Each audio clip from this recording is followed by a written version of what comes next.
ನ್ಯಾಯಸ್ಥಾಪಕರು ಅಧ್ಯಾಯ 21. ಇಸ್ರಾಯೇಲ್ಯರೆಲ್ಲರೂ ಮಿಚ್ಪೆಯಲ್ಲಿದ್ದಾಗ ತಾವು ಬೆನ್ಯಾಮೀನ್ಯರಿಗೆ ತಮ್ಮ ಹೆಣ್ಣುಗಳನ್ನು ಕೊಡುವುದಿಲ್ಲವೆಂದು ಆಣೆಯಿಟ್ಟಿದ್ದರು. ಅವರು ಬೇತೇಲಿಗೆ ಬಂದು ಸಾಯಂಕಾಲದವರೆಗೆ ದೇವರ ಮುಂದೆ ಬಿದ್ದುಕೊಂಡು ಗಟ್ಟಿಯಾಗಿ ಅಳುತ್ತಾ, ಯೆಹೋವನೇ, ಇಸ್ರಾಯೇಲ್ಯರ ದೇವರೇ, ನಮ್ಮಲ್ಲಿ ಹೀಗೆ ಯಾಕೆ ಆಯಿತು? ಇಸ್ರಾಯೇಲ್ಯರ ಒಂದು ಕುಲವು ಹಾಳಾಗಿ ಹೋಯಿತಲ್ಲ ಎಂದು ಕೂಗಿದರು. ಮರುದಿವಸ ಅವರು ಬೆಳಿಗ್ಗೆ ಎದ್ದು ಯಜ್ಞವೇದಿಯನ್ನು ಕಟ್ಟಿ ಸರ್ವಾಂಗ ಹೋಮಗಳನ್ನು ಸಮಾಧಾನ ಯಜ್ಞಗಳನ್ನು ಸಮರ್ಪಿಸಿದರು. ಮತ್ತು ಯೆಹೋವನ ಮುಂದೆ ಸಭೆ ನೆರೆದಾಗ ಅದಕ್ಕೆ ಬಾರದೆ ಇದ್ದಂಥ ಇಸ್ರಾಯೇಲ್ಯರು ಯಾರೆಂದು ವಿಚಾರ ಮಾಡಿದರು. ಯಾಕಂದರೆ ಮಿಚ್ಪೆಯಲ್ಲಿ ಯೆಹೋವನ ಸನ್ನಿಧಿಗೆ ಬಾರದವರನ್ನು ಕೊಂದೇ ಹಾಕುವೆವೆಂದು ಆಣೆಯಿಟ್ಟು ಖಂಡಿತ ಪ್ರಮಾಣ ಮಾಡಿದ್ದರು. ಇಸ್ರಾಯೇಲ್ಯರು ತಮ್ಮ ಬಂಧುಗಳಾದ ಬೆನ್ಯಾಮೀನ್ಯರ ಅವಸ್ಥೆಯನ್ನು ನೆನೆಸಿ ದುಃಖದಿಂದ, ಅಯ್ಯೋ, ಇಸ್ರಾಯೇಲ್ಯರಾದ ನಮ್ಮಲ್ಲಿ ಒಂದು ಕುಲವು ಕಡಿಮೆ ಆಯಿತಲ್ಲ, ಜೀವದಿಂದುಳಿದವರಿಗೆ ಹೆಂಡತಿಯರನ್ನು ದೊರಕಿಸಿಕೊಡುವುದು ಹೇಗೆ? ನಮ್ಮ ಹೆಣ್ಣುಗಳನ್ನು ಅವರಿಗೆ ಕೊಡುವುದಿಲ್ಲವೆಂದು ಯೆಹೋವನ ಹೆಸರಿನಲ್ಲಿ ಆಣೆಯಿಟ್ಟೆವಲ್ಲ ಎಂದು ಗೋಳಾಡಿದರು. ಮಿಚ್ಪೆಯಲ್ಲಿ ಯೆಹೋವನ ಮುಂದೆ ಸಭೆ ನೆರೆದಾಗ ಅದಕ್ಕೆ ಬಾರದಿದ್ದ ಇಸ್ರಾಯೇಲ್ಯರು ಯಾರಾದರೂ ಇದ್ದಾರೋ ಎಂದು ವಿಚಾರಿಸುವಲ್ಲಿ ಯಾಬೇಷ್ ಗಿಲ್ಯಾದಿನಿಂದ ಒಬ್ಬನೂ ಬರಲಿಲ್ಲವೆಂದು ಗೊತ್ತಾಯಿತು. ಜನರನ್ನು ಲೆಕ್ಕಿಸಿದಾಗ ಯಾಬೇಷ್ ಗಿಲ್ಯಾದಿನಿಂದ ಯಾರೂ ಬರಲಿಲ್ಲವೆಂಬುದು ದೃಢವಾಯಿತು. ಆಗ ಅವರು ತಮ್ಮಲ್ಲಿಂದ 12,000 ಮಂದಿ ಪರಾಕ್ರಮಶಾಲಿಗಳನ್ನು ಆರಿಸಿಕೊಂಡು ಅವರಿಗೆ, ನೀವು ಯಾಬೇಷ್ ಗಿಲ್ಯಾದಿಗೆ ಹೋಗಿ ಎಲ್ಲ ನಿವಾಸಿಗಳನ್ನು, ಸ್ತ್ರೀಯರನ್ನು, ಚಿಕ್ಕ ಮಕ್ಕಳನ್ನು ಬಿಡದೆ ಸಂಹರಿಸಬೇಕು. ಹೇಗೂ ಗಂಡಾದದ್ದೆಲ್ಲವನ್ನೂ ಮದುವೆಯಾದ ಸ್ತ್ರೀಯರನ್ನೂ ನಿರ್ಮೂಲ ಮಾಡುವುದು ನಿಮ್ಮ ಕೆಲಸ ಎಂದು ಆಜ್ಞಾಪಿಸಿ ಕಳುಹಿಸಿದರು. ಯಾಬೇಷ್ ಗಿಲ್ಯಾದಿನಲ್ಲಿ ಇನ್ನೂ ಮದುವೆಯಾಗದಿದ್ದ 400 ಮಂದಿ ಯುವತಿಯರಿದ್ದರು. ಪಟ್ಟಣವನ್ನು ಸಂಹರಿಸುವುದಕ್ಕೆ ಹೋದವರು ಇವರನ್ನು ಉಳಿಸಿ ಕಾನಾನ್ ದೇಶದ ಶಿಲೋವಿನಲ್ಲಿದ್ದ ಪಾಳೆಯಕ್ಕೆ ತೆಗೆದುಕೊಂಡು ಬಂದರು. ಅನಂತರ ಸರ್ವಸಭೆಯವರು ರಿಮೋನ್ ಗಿರಿಯಲ್ಲಿದ್ದ ಬೆನ್ಯಾಮೀನ್ಯರ ಬಳಿಗೆ ದೂತರನ್ನು ಕಳುಹಿಸಿ ಅವರಲ್ಲಿ ಸಮಾಧಾನ ವಾಕ್ಯವನ್ನು ಪ್ರಕಟಿಸಲು ಅವರು ತಿರುಗಿ ಬಂದರು. ಇಸ್ರಾಯೇಲ್ಯರು ತಾವು ಯಾಬೇಷ್ ಗಿಲ್ಯಾದಿನಿಂದ ಉಳಿಸಿ ತಂದ ಕನ್ಯೆಯರನ್ನು ಅವರಿಗೆ ಮದುವೆ ಮಾಡಿಕೊಟ್ಟರು. ಅವರು ಸಾಲಲಿಲ್ಲ. ಯೆಹೋವನು ನಮ್ಮಲ್ಲಿ ಒಂದು ಲೋಪವನ್ನುಂಟು ಮಾಡಿದ್ದಾನೆಂದು ಇಸ್ರಾಯೇಲ್ಯರು ಬೆನ್ಯಾಮೀನ್ಯರ ವಿಷಯದಲ್ಲಿ ದುಃಖಪಟ್ಟರು. ಸಭೆಯ ಹಿರಿಯರು, ಉಳಿದಿರುವ ಬೆನ್ಯಾಮೀನ್ಯರಿಗೋಸ್ಕರ ಹೆಂಡತಿಯರನ್ನು ದೊರಕಿಸುವುದು ಹೇಗೆ? ಅವರ ಸ್ತ್ರೀಯರೆಲ್ಲ ಸಂಹೃತರಾದರಲ್ಲ. ಇಸ್ರಾಯೇಲರ ಒಂದು ಪೂರ್ಣ ಕುಲವು ಅಳಿದು ಹೋಗಬಾರದು. ತಪ್ಪಿಸಿಕೊಂಡು ಉಳಿದಿರುವ ಬೆನ್ಯಾಮೀನ್ಯರಿಗೆ ಬಾಧ್ಯಸ್ಥರು ಹುಟ್ಟಬೇಕಲ್ಲ.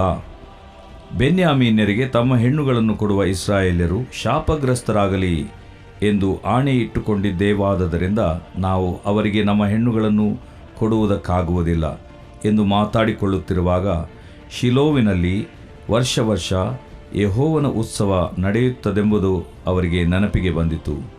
ಶಿಲೋ ಎಂಬುದು ಬೇತೇಲಿನ ಉತ್ತರಕ್ಕೂ ಬೇತೇಲಿನಿಂದ ಶೆಕೆಮಿಗೆ ಹೋಗುವ ರಾಜಮಾರ್ಗದ ಪೂರ್ವಕ್ಕೂ ಲೆಬೋನದ ದಕ್ಷಿಣಕ್ಕೂ ಇರುತ್ತದೆ. ಆಗ ಅವರು ಬೆನ್ಯಾಮೀನ್ಯರನ್ನು ಕರೆದು ಅವರಿಗೆ, ಇಗೋ, ನೀವು ದ್ರಾಕ್ಷೆ ತೋಟಗಳಲ್ಲಿ ಅಡಗಿಕೊಳ್ಳಿರಿ. ಶಿಲೋವಿನ ಕನ್ಯೆಯರು ಹೊರಗೆ ಬಂದು ನಾಟ್ಯವಾಡುವಾಗ ನೀವು ತೋಟಗಳಿಂದ ಹೊರಗೆ ಬಂದು ಪ್ರತಿಯೊಬ್ಬನು ತನಗೆ ಶಿಲೋವಿನ ಕನ್ನಿಕೆಗಳಿಂದ ಒಬ್ಬಳನ್ನು ಹೆಂಡತಿಯಾಗಿ ತೆಗೆದುಕೊಂಡು ನಿಮ್ಮ ಸೀಮೆಗೆ ಓಡಿ ಹೋಗಿರಿ. ಅವರ ತಂದೆಗಳೂ ಅಣ್ಣ ತಮ್ಮಂದಿರು ನಮ್ಮ ಹತ್ತಿರ ದೂರು ತಂದರೆ ನಾವು ಅವರಿಗೆ, ನಮ್ಮನ್ನು ನೋಡಿ ಅವರಿಗೆ ಕೃಪೆ ತೋರಿಸಿರಿ. ಯುದ್ಧದಿಂದ ಪ್ರತಿಯೊಬ್ಬನಿಗೆ ಹೆಣ್ಣನ್ನು ದೊರಕಿಸುವುದು ನಮ್ಮಿಂದಾಗಲಿಲ್ಲವಲ್ಲ. ಮತ್ತು ನಿಮ್ಮ ಹೆಣ್ಣು ಮಕ್ಕಳನ್ನು ನೀವೇ ಕೊಡಲಿಲ್ಲವಾದ್ದರಿಂದ ನೀವು ನಿರಪರಾಧಿಗಳು ಎಂದು ಹೇಳಿ ಸಮಾಧಾನಪಡಿಸುವೆವು ಅಂದರು. ಅದರಂತೆಯೇ ಬೆನ್ಯಾಮೀನ್ಯರು ನಾಟ್ಯವಾಡುವುದಕ್ಕೋಸ್ಕರ ಹೊರಗೆ ಬಂದಿದ್ದ ಕನ್ಯೆಯರಲ್ಲಿ ತಮ್ಮ ಸಂಖ್ಯೆಗೆ ಸರಿಯಾಗುವಷ್ಟು ಮಂದಿಯನ್ನು ಹೆಂಡತಿಯರನ್ನಾಗಿ ಹಿಡಿದುಕೊಂಡು ತಮ್ಮ ಸ್ವಾಸ್ಥ್ಯ ಭೂಮಿಗೆ ಹೋಗಿ ಅಲ್ಲಿ ಪಟ್ಟಣಗಳನ್ನು ಕಟ್ಟಿ ವಾಸ ಮಾಡಿದರು. ಅನಂತರ ಇಸ್ರಾಯೇಲ್ಯರು ತಮ್ಮ ತಮ್ಮ ಕುಲಗೋತ್ರಗಳಿಗೆ ಸ್ವಾಸ್ಥ್ಯವಾಗಿ ಸಿಕ್ಕಿದ ಪ್ರದೇಶಗಳಿಗೆ ಹಿಂದಿರುಗಿ ಹೋದರು. ಆ ಕಾಲದಲ್ಲಿ ಇಸ್ರಾಯೇಲ್ಯರೊಳಗೆ ಅರಸನಿರಲಿಲ್ಲ. ಪ್ರತಿಯೊಬ್ಬನೂ ತನ್ನ ಮನಸ್ಸಿಗೆ ಬಂದಂತೆ ನಡೆಯುತ್ತಿದ್ದನು. ದೇವರು ಪ್ರೀತಿಸುವ ಪ್ರೀತಿಯ ಬಿಗ್ ಜೆ ಟಿ ವಿ ಪ್ರಿಯ ವೀಕ್ಷಕರಿಗೆ ನಮ್ಮ ಕರ್ತನಾದ ಯೇಸು ಕ್ರಿಸ್ತನ ಹೆಸರಿನಲ್ಲಿ ನಿಮ್ಮನ್ನು ವಂದಿಸಿ ಸ್ವಾಗತಿಸುತ್ತಿದ್ದೇವೆ. ಬನ್ನಿರಿ, ದೇವರ ಅಮೂಲ್ಯವಾದ ವಾಕ್ಯವನ್ನು ಒಟ್ಟಾಗಿ ನಾವು ಇಂದು ಅಧ್ಯಯನ ಮಾಡಿಕೊಳ್ಳೋಣ. ಇಂದಿನ ಅಧ್ಯಾಯ ನ್ಯಾಯಸ್ಥಾಪಕರ ಗ್ರಂಥ 21ನೇ ಅಧ್ಯಾಯ, the book of judges chapter 21. ಇದು ಕೊನೆಯ ಒಂದು ಅಧ್ಯಾಯವಾಗಿರ್ತದೆ ನ್ಯಾಯಸ್ಥಾಪಕರ ಪುಸ್ತಕದಲ್ಲಿ. 20ನೇ ಅಧ್ಯಾಯದಲ್ಲಿ ನಡೆದಂಥ ಒಂದು ಘೋರ ದೃಶ್ಯ ನಾವು ಸ್ವಲ್ಪ ನೆನಪಿಸಿಕೊಳ್ಳೋಣ. 20ನೇ ಅಧ್ಯಾಯದಲ್ಲಿ ಏನಾಯ್ತು ಅಂತ ಹೇಳಿದರೆ, ಹೌದು, ಒಬ್ಬ ಲೇವಿಯನ ಒಂದು ಮನೆಯಲ್ಲಿ ನಡೆದಂಥ ಒಂದು ಘಟನೆ ಈಗ ದೇಶಕ್ಕೂ ಕೂಡ ಹಬ್ಬಿದಂಥ ಒಂದು ಪರಿಸ್ಥಿತಿ. ಒಬ್ಬ ವ್ಯಕ್ತಿಯ ಜೀವನದಲ್ಲಿ ನಡೆದಂಥದ್ದು ಇಡೀ ದೇಶಕ್ಕೂ ನಡೆದು 50-60 ಸಾವಿರ ಜನರು ಅದರಿಂದ ಬಾಧಿಸಲ್ಪಟ್ಟದ್ದು, ಪ್ರಾಣ ಕಳ್ಕೊಂಡದ್ದು, ದಾಳಿಯಾದದ್ದು, ಲಕ್ಷಾಂತರ ಜನರಿಗೆ ಅದು ಬಹಳಷ್ಟು ಕಿರುಕುಳವನ್ನು, ತೊಂದರೆಯನ್ನು, ಅನಾನುಕೂಲತೆಯನ್ನು ತಂದದ್ದನ್ನು ನಾವು ನೋಡಿಕೊಳ್ತೇವೆ. ಹೌದು, ಒಬ್ಬ ವ್ಯಕ್ತಿ ಲೇವಿಯನು ತನ್ನ ಹೆಂಡತಿಯ ಮೇಲೆ ಕೆಲವು ಬೆನ್ಯಾಮೀನರು ನೀಚರು ದುಷ್ಕೃತ್ಯವನ್ನು ಎಸಗಿದ್ದರಿಂದ, ಭಂಗಪಡಿಸಿದ್ದರಿಂದ ಆಕೆ ಪ್ರಾಣ ಬಿಟ್ಟಳು. ಸತ್ತು ಹೋದ ಹೆಂಡತಿಯ ಶವವನ್ನು ಈ ಯಾಜಕನು ಅಥವಾ ಲೇವಿಯನು ಏನು ಮಾಡ್ತಾನೆ, ಇಂಥ ಒಂದು ದುಷ್ಕೃತ್ಯ ನಮ್ಮ ದೇಶದಲ್ಲಿ ನಡೆದೋಯ್ತು ಎಂಬುದಕ್ಕಾಗಿ ಅವನು ಇಡೀ ದೇಶದ ಎಲ್ಲ ಜನರಿಗೂ ತಿಳಿಸ್ತಾನೆ. ಬಹುಶಃ ಅವನು ಯಾಕೆ ಆ ರೀತಿಯಾಗಿ ಮಾಡಬೇಕಾಗಿತ್ತು ಅಂತ ಹೇಳಿದರೆ, ಅವನು ಹಾಗೆ ಸುಮ್ಮನೆ ಇದ್ದುಬಿಟ್ಟಿದ್ರೆ ಆ ದುಷ್ಕೃತ್ಯ ದೇಶದಲ್ಲೇ ಉಳಿದು ಬಿಡ್ತಿತ್ತು. ಒಂದು ದುಷ್ಕೃತ್ಯ ಆದಾಗ ಅದನ್ನು ಪರಿಗ್ರಹಿಸಬೇಕು. ಒಂದು ದುಷ್ಕೃತ್ಯ ನಡೆದಾಗ ಅದನ್ನು ಸರಿಪಡಿಸಬೇಕು. ಒಂದು ದುಷ್ಕೃತ್ಯ ಒಂದು ಮನೆಯಲ್ಲಿ, ಒಂದು ದೇಶದಲ್ಲಿ, ಒಂದು ಸಭೆಯಲ್ಲಿ ನಡೆದಾಗ ಅದನ್ನು ವ್ಯವಹರಿಸ್ತಕ್ಕದ್ದು ಅಂದರೆ ಒಂದು ಅದನ್ನು ಅರಿಕೆ ಮಾಡ್ತಕ್ಕದ್ದು, ಎರಡನೇದು ಅದಕ್ಕೆ ಕ್ಷಮೆ ಕೇಳುವಂಥದ್ದು ಅಥವಾ ಅದಕ್ಕಾಗಿ ಪಶ್ಚಾತ್ತಾಪ ಪಡುವಂಥದ್ದು, ಅಥವಾ ದೇವರಿಗೆ ಕ್ಷಮಾಪಣೆಯನ್ನು, ಆತನ ಕೃಪಾಸನ ಅಥವಾ ಕರುಣಾಸನದ ಬಗ್ಗೆ ಹೋಗಿ ಆತನಿಗೆ ಮೊರೆ ಇಟ್ಟು ಕೇಳಿಕೊಳ್ಳುವಂಥದ್ದು. ಯೇಸು ಕ್ರಿಸ್ತನ ರಕ್ತವನ್ನು, ಯೇಸು ಕ್ರಿಸ್ತನು ಸುರಿಸಿದಂಥ ಆ ಒಂದು ರಕ್ತದ ನಿಮಿತ್ತ, ಒಡಂಬಡಿಕೆ ರಕ್ತವನ್ನು ಅನ್ವಯಿಸಿಕೊಂಡು ಪರಿಹರಿಸಿಕೊಳ್ಳುವಂಥದ್ದು. ಅಂದರೆ ಈ ದಿವಸಕ್ಕೆ, ಆ ದಿವಸಗಳಲ್ಲಿ ಏನಾಗಿತ್ತು, ಯಾರು ತಪ್ಪು ಮಾಡಿರೋ ಅವ್ರನ್ನ ಕೊಂದುಬಿಡ್ತಿದ್ರು. ಕೊಂದುಬಿಟ್ಟಾಗ ಏನಾಗ್ತಿತ್ತು, ದೇವರು ಹೇಳಿದ್ದು ಕೊಂದುಬಿಡು ಅಂತ ಹೇಳ್ಬಿಟ್ಟು ಮನುಷ್ಯರಾದಂಥ ಇಸ್ರಾಯೇಲರು ಕೂಡ ಅದೇ ತೀರ್ಮಾನ ಮಾಡಿದ್ರು. ಅದೇನೆಂದರೆ ಕಲ್ಲೆಸೆದು ಕೊಂದುಬಿಡ್ತಿದ್ರು. ಅಥವಾ ಹೇಗೋ ತಪ್ಪು ಮಾಡಿದವನನ್ನು ಕೊಂದಾಗ ಮಾತ್ರ ಆ ದೇಶದಲ್ಲಿ ಆ ಪಾಪ, ಆ ಊರಲ್ಲಿ ಆ ಪಾಪ, ಆ ದುಷ್ಕೃತ್ಯ ಇಲ್ಲದೆ ಹೋಗ್ತಿತ್ತು. ಪ್ರಾಣ ಹೋದಾಗ ದುಷ್ಕೃತ್ಯವೂ ಹೋಯಿತು, ಪರಿಹಾರವಾಯಿತು ಎಂಬುದಾಗಿ. ಅದರಿಂದ ಒಂದು ದೊಡ್ಡ ಪಾಠ ನಾವು ಕಲಿಬೇಕಾಗಿದೆ. ಯಾಕೆ ಹಾಗೆ ಆಯಿತು ಅಂತ ನಮ್ಗೆ ಅನಿಸ್ಬೋದು, ಆದರೆ ಯಾಕೆ ಯೇಸು ಕ್ರಿಸ್ತನಿಗೆ ಹಾಗಾಯಿತು ಅಂತ ಹೇಳಿದಾಗ ನಮಗೆ ಒಂದು ಸ್ವಲ್ಪ ಸಮಾಧಾನ ಆಗ್ಬೋದು. ಹೌದು, ನಾವೆಲ್ಲರೂ ತಪ್ಪು ಮಾಡಿದ್ದೇವೆ, ಪಾಪ ಮಾಡಿದ್ದೇವೆ, ದೇವರಿಗೆ ವಿರುದ್ಧವಾಗಿ ತಿಳಿದೋ ತಿಳಿಯದೆಯೋ ತಪ್ಪು ಮಾಡಿದ್ದೇವೆ.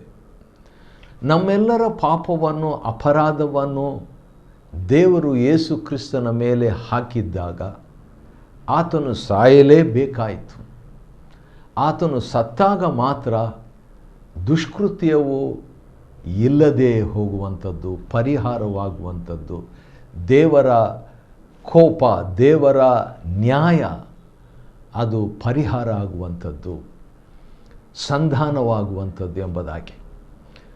ಅದನ್ನೇ ಹಳೆ ಒಡಂಬಡಿಕೆಯಲ್ಲಿ ನಾವು ಬೇರೆ ಬೇರೆ ರೀತಿಯಿಂದ ನೋಡ್ತಿದ್ದೇವೆ. ಹೊಸ ಒಡಂಬಡಿಕೆಯಲ್ಲಿ ಯೇಸು ಕ್ರಿಸ್ತನಲ್ಲಿ ಅದು ನೆರವೇರಿತು. ಯೇಸು ಕ್ರಿಸ್ತನು ನನ್ನ ಪಾಪ ನಮ್ಮ ಪಾಪಗಳನ್ನು ಹೊತ್ತುಕೊಂಡು ಆತನು ಪ್ರಾಣ ಕೊಟ್ಟದ್ದರಿಂದ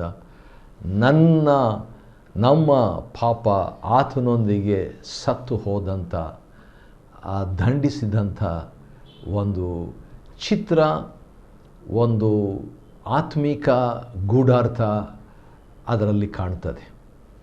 ಸರಿ, 20ನೇ ಅಧ್ಯಾಯದಲ್ಲಿ ಇಸ್ರಾಯೇಲರು ಬೆನ್ಯಾಮೀನರನ್ನು ಅವರ ಮೇಲೆ ಯುದ್ಧಕ್ಕೆ ಹೋಗಿ ಈ ರೀತಿಯಾಗಿ, ನಿಮ್ಮಲ್ಲಿ ದುಷ್ಕೃತ್ಯವನ್ನು ಮಾಡಿದಂಥವರನ್ನು ನಮ್ಮ ಕಡೆಗೆ ಒಪ್ಪಿಸಿಕೊಡ್ರಿ, ಅವನನ್ನು ಕೊಂದು ಇಸ್ರಾಯೇಲರ ಮಧ್ಯದಿಂದ ಇಂಥ ದುಷ್ಟತ್ವವನ್ನು ತೆಗೆದು ಹಾಕ್ತೇವೆ ಅಂತ ಅವರು ಹೇಳಿದಾಗ ಬೆನ್ಯಾಮೀನರು ಒಪ್ಕೊಂಡ್ಬಿಟ್ಟಿದ್ರೆ ಚೆನ್ನಾಗಿರ್ತಿದ್ದು. ಎರಡು ಕಡೆ ಸುಮಾರು 25 ಸಾವಿರ ಜನರಿಗೆ ಅದು ಸಹಾಯಕರವಾಗ್ತಿತ್ತು. ಆದರೆ ಏನಾಯಿತು, ಬೆನ್ಯಾಮೀನರು ಇಸ್ರಾಯೇಲರಿಗೆ ಕಿವಿಗೊಡದೆ ಹೋದುದರಿಂದ ಎರಡು ಕಡೆ ಯುದ್ಧವಾಯಿತು.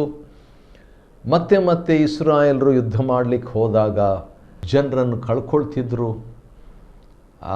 ಮತ್ತು ದೇವರ ಕಡೆಗೆ 3 ಸಾರಿ ಹೋಗಿ, ದೇವರೇ ನಾವು ಹೋಗಬೇಕಾ, ಯಾಕಂದರೆ ನಮ್ಮವ್ರ ಮೇಲೇ ನಾವು ಯುದ್ಧ ಮಾಡಲಿಕ್ಕೆ ಹೋಗಬೇಕಾ, ಒಂದು ಕುಲ ಕಡಿಮೆ ಆಗಿಬಿಡ್ತದಲ್ಲ ಎಂಬುದಾಗಿ ದೇವರ ಸನ್ನಿಧಾನದಲ್ಲಿ ಯುದ್ಧ ಮಾಡಲಿಕ್ಕೆ ಕೂಡ ಅವರು ದುಃಖದಿಂದ ಯುದ್ಧಕ್ಕೆ ಹೋದರು, ಕೋಪದಿಂದ ಯುದ್ಧಕ್ಕೆ ಹೋಗಲಿಲ್ಲ.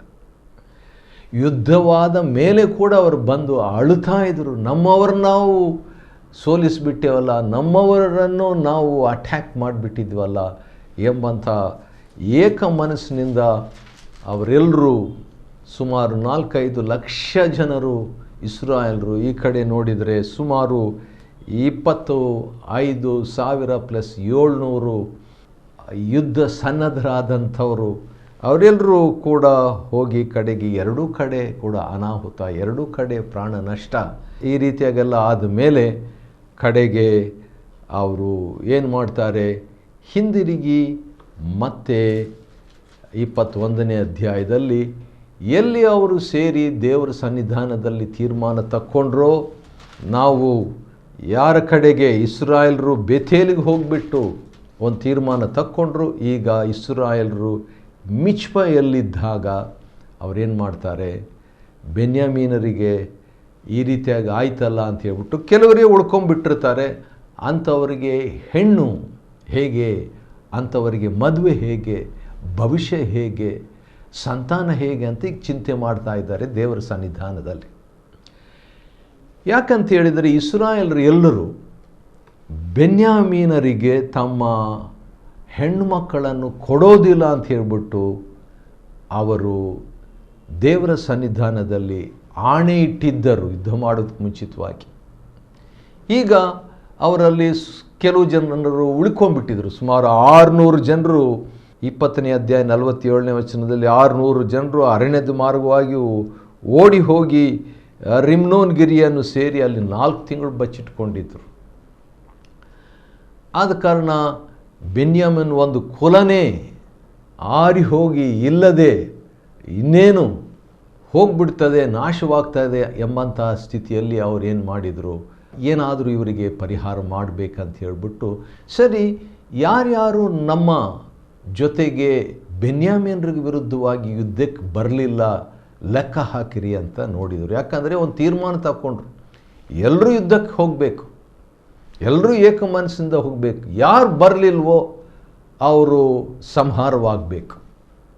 ಆ ರೀತಿಯಾಗಿ ಒಂದು ವೈರಾಗ್ಯದ ಒಂದು ರ್ಯಾಡಿಕಲ್ ಡಿಸಿಷನ್ ಅವರು ತಗೊಂಡಿದ್ದರು, ಒಂದು ತೀವ್ರವಾದ ಒಂದು ತೀರ್ಮಾನ ತಗೊಂಡಿದ್ದರು. ಕಡೆಗೆ ಯಾರು ಬರಲಿಲ್ಲ ಅಂತ ಹೇಳ್ಬಿಟ್ಟು ಲೆಕ್ಕ ಹಾಕಿ ನೋಡಿದಾಗ ಗೊತ್ತಾಯಿತು, ಯಾಬೇಷ್ ಗಿಲ್ಯಾದಿನಿಂದ ಒಬ್ಬನೂ ಬರಲಿಲ್ಲ ಅಂತ ಹೇಳ್ಬಿಟ್ಟು. 21ನೇ ಅಧ್ಯಾಯ ನ್ಯಾಯಸ್ಥಾಪಕರು 8ನೇ ವಚನದಲ್ಲಿ ಆ ಮಾತಿದೆ. ಅದ ಕಾರಣ ಅವರು ಗಿಲ್ಯಾದಿನಿಂದ ಒಬ್ಬನೂ ಬರಲಿಲ್ಲ ಅಂತ ಗೊತ್ತಾದ ಮೇಲೆ ಈಗ ಎಲ್ಲರೂ ಏನು ಮಾಡ್ತಾರೆ, 12,000 ಜನರು ಹೋಗಿ ಆ ಊರಿನವರ ಎಲ್ಲರನ್ನು ಯಾರು ಬರಲಿಲ್ವೋ ಅವರು ಔಟ್, ಅವ್ರು ಇರಬಾರ್ದು ಎಂಬಂಥ ವೈರಾಗ್ಯದಿಂದ ಭಾಳ ತೀವ್ರವಾದ ರೀತಿಯಲ್ಲಿ ಆ ರೀತಿಯಾಗಿ ಒಂದು ತೀರ್ಮಾನ ಇಸ್ರಾಯೇಲರು ತಗೊಂಡಿದ್ರು. ಆ ದಿವಸಗಳಲ್ಲಿ ಕಡೆಗೆ ಅಲ್ಲಿ ಹೋಗಿ ಒಂದು ಕೆಲಸ ಮಾಡ್ತಾರೆ, ಏನಂದರೆ ತಾವು ಹೆಣ್ಣು ಕೊಡೋದಿಲ್ಲ ಬೆನ್ಯಾಮೀನರಿಗೆ ಅಂತ ಹೇಳ್ಬಿಟ್ಟು ತೀರ್ಮಾನ ತಗೊಂಡಿದ್ರಲ್ಲ, ಈಗ ಯಾಬೇಷ್ ಗಿಲ್ಯಾದಿನಿಂದ ಒಬ್ಬರು ಬರಲಿಲ್ಲಲ್ಲ, ಆದ ಕಾರಣ ಅವರಲ್ಲಿ ಇದ್ದಂಥ ಸುಮಾರು 400 ಮಂದಿ ಕನ್ಯರನ್ನು ಹೆಂಡತಿಯರನ್ನಾಗಿ ಬೆನ್ಯಾಮೀನರಿಗೆ, ಯಾರಿಗೆ ವಿರುದ್ಧವಾಗಿ ಯುದ್ಧಕ್ಕೆ ಹೋಗಿದ್ರೋ ಅವರಿಗೆ ಈಗ ಕುಟುಂಬಸ್ಥರನ್ನಾಗಿ ಮಾಡ್ತಾ ಇದ್ದಾರೆ. ಇದೇನು ತೋರಿಸ್ತದೆ? ಕೋಪನೂ ತೋರಿಸ್ತದೆ, ವೈರಾಗ್ಯವನ್ನು ತೋರಿಸ್ತದೆ, ಶಿಸ್ತನ್ನು ತೋರಿಸ್ತಾ ಇದೆ, ಮತ್ತು ಪದ್ಧತಿ, ನಿಯಮ, ಭಕ್ತಿ ಇವೆಲ್ಲವನ್ನು ತೋರಿಸ್ತದೆ. ಅದೇ ಸಂದರ್ಭದಲ್ಲಿ ಪ್ರೀತಿಯನ್ನು ತೋರಿಸ್ತಾ ಇದೆ, ಕರುಣೆಯನ್ನು ತೋರಿಸ್ತಾ ಇದೆ, ಕ್ಷಮೆಯನ್ನು ತೋರಿಸ್ತಾ ಇದೆ ಈ ಇಸ್ರಾಯೇಲರ ಒಂದು ಕೃತ್ಯ. ಕಡೆಗೆ 13ನೇ ವಚನದಲ್ಲಿ 21-13ನೇ ವಚನದಲ್ಲಿ ದೂತರನ್ನು ಕಳಿಸ್ಬಿಟ್ಟು ಬೆನ್ಯಾಮೀನರ ಬಳಿಗೆ ಏನು ಮಾಡ್ತಾರೆ? ಸಮಾಧಾನ ವಾಕ್ಯವನ್ನು ಪ್ರಕಟಿಸ್ತಾರೆ.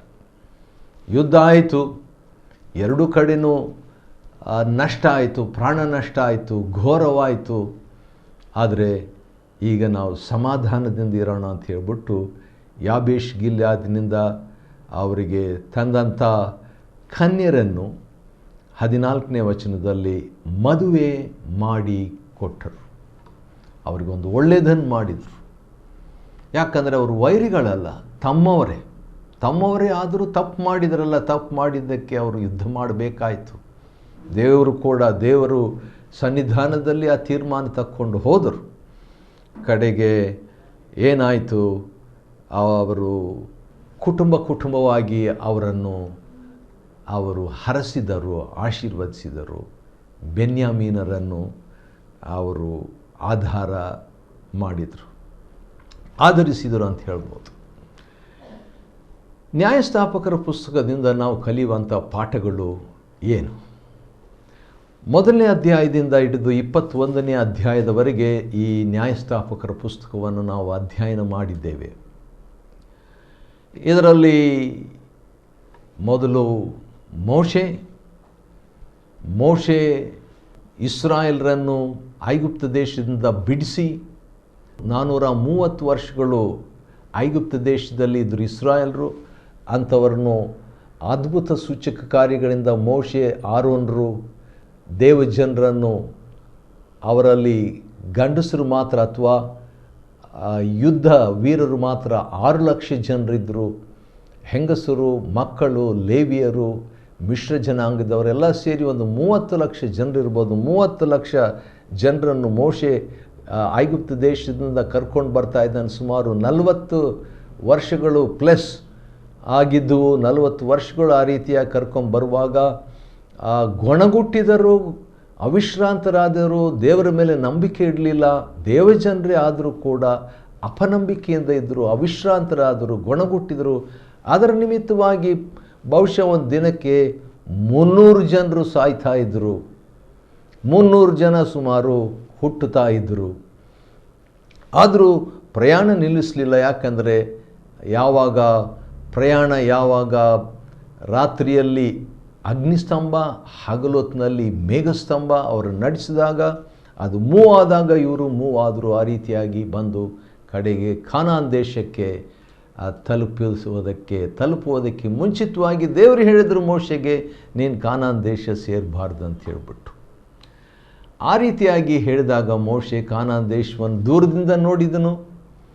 ಮತ್ತು ಅದರಲ್ಲಿ 2.5 ಗೋತ್ರದವರು, ಅವರ ಬಗ್ಗೆ ನಾವು ನೋಡುವಾಗ 2.5 ಗೋತ್ರದವರು, ರೂಬೇನ್ ಒಳಗೊಂಡು ಮನಸ್ಸೆ ಅರ್ಧ ಗೋತ್ರದವರು ಏನು ಮಾಡ್ತಾರೆ?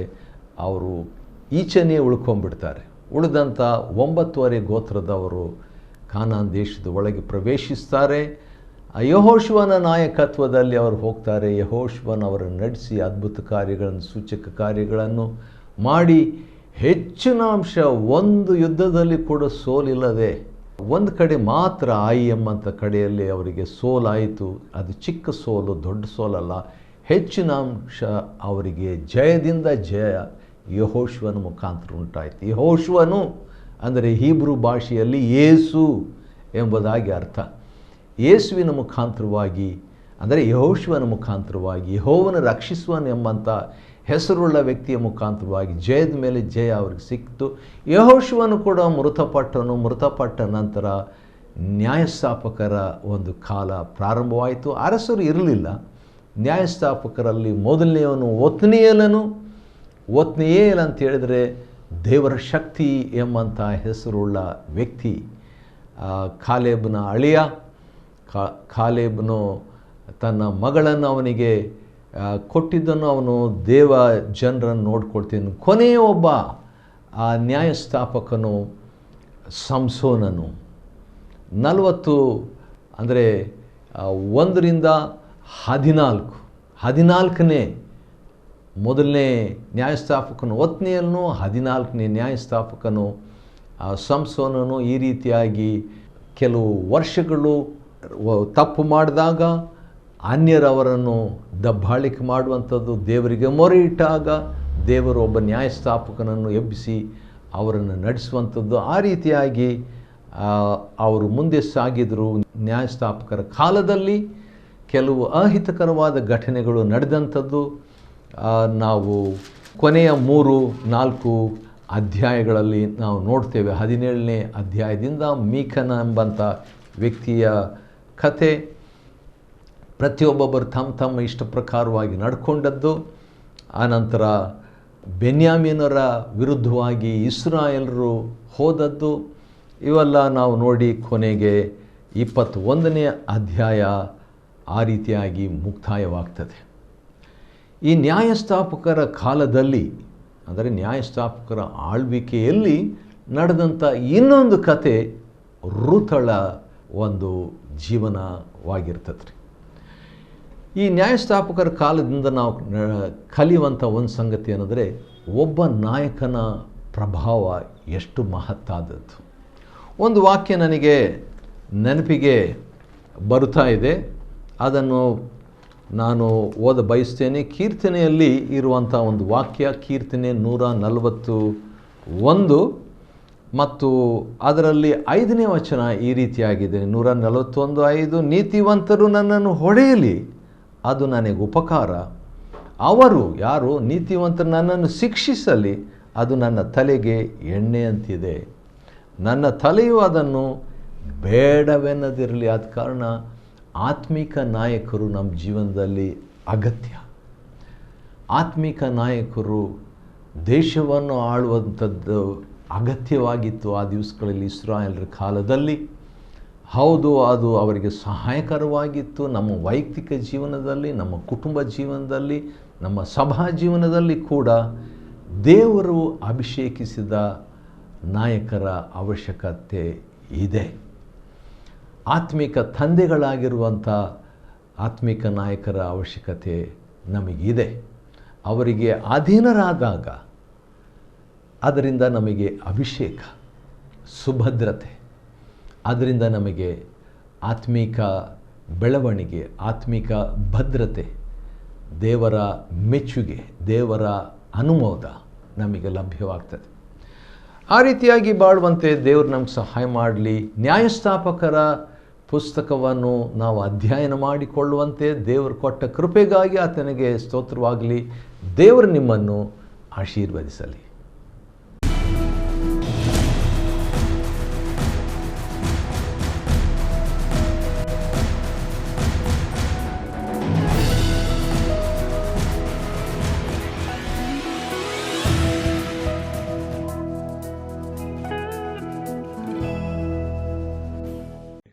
Chapter 21. Now the men of Israel had sworn in Mizpah, saying, There shall not any of us give his daughter unto Benjamin to wife. And the people came to the house of God, and abode there till even before God, and lifted up their voices, and wept sore, and said, O Lord God of Israel, why is this come to pass in Israel, that there should be today one tribe lacking in Israel? And it came to pass on the morrow that the people rose early, and built there an altar, and offered burnt offerings and peace offerings. And the children of Israel said, Who is there among all the tribes of Israel that came not up with the congregation unto the Lord? For they had made a great oath concerning him that came not up to the Lord to Mizpah, saying, He shall surely be put to death. And the children of Israel repented them for Benjamin their brother, and said, There is one tribe cut off from Israel this day. How shall we do for wives for them that remain, seeing we have sworn by the Lord that we will not give them of our daughters to wives? And they said, What one is there of the tribes of Israel that came not up to Mizpah to the Lord? And behold, there came none to the camp from Jabesh-Gilead to the assembly. For the people were numbered, and behold, there were none of the inhabitants of Jabesh-Gilead there. And the congregation sent thither 12,000 men of the valiantest, and commanded them, saying, Go and smite the inhabitants of Jabesh-Gilead with the edge of the sword, with the women and the children. And this is the thing that ye shall do. Ye shall utterly destroy every male and every woman that hath lain by man. And they found among the inhabitants of Jabesh-Gilead 400 young virgins that had known no man by lying with any male. And they brought them unto the camp to Shiloh, which is in the land of Canaan. And the whole congregation sent some to speak to the children of Benjamin that were in the rock Rimmon, and to call peaceably unto them. And Benjamin came again at that time, and they gave them wives which they had saved alive of the women of Jabesh-Gilead, and yet so they sufficed them not. And the people repented them for Benjamin, because that the Lord had made a breach in the tribes of Israel. Then the elders of the congregation said, How shall we do for wives for them that remain, seeing the women are destroyed out of Benjamin? And they said, There must be an inheritance for them that be escaped of Benjamin, that a tribe be not destroyed out of Israel. Howbeit we may not give them wives of our daughters, for the children of Israel have sworn, saying, Cursed be he that giveth a wife to Benjamin. Then they said, Behold, there is a feast of the Lord in Shiloh yearly, in a place which is on the north side of Bethel, on the east side of the highway that goeth up from Bethel to Shechem, and on the south of Lebonah. Therefore they commanded the children of Benjamin, saying, Go and lie in wait in the vineyards, and see and behold, if the daughters of Shiloh come out to dance in dances. Then come ye out of the vineyards, and catch you every man his wife of the daughters of Shiloh, and go to the land of Benjamin. And it shall be, when their fathers or their brethren come unto us to complain, that we will say unto them, Be favorable unto them for our sakes, because we reserved not to each man his wife in the war, for ye did not give unto them at this time, that ye should be guilty. And the children of Benjamin did so, and took them wives, according to their number of them that danced, whom they caught. And they went and returned unto their inheritance, and repaired the cities, and dwelt in them.